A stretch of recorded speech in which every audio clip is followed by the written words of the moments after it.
அல்லி விழியோரம் மஞ்சனத்தை தீட்டி அந்தி வண்ண பின்னல் மீது தாழை மலர் சூட்டி ஆதி முதல் அந்தம் ஆபரணம் பூட்டி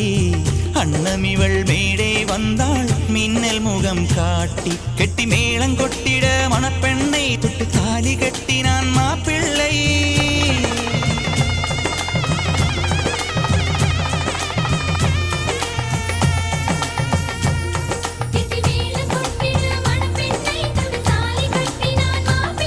இந்த ஏழை நெஞ்சமும் நீ வாழ என்றும் பூக்கள் தூவும் நீ வாழ நலமா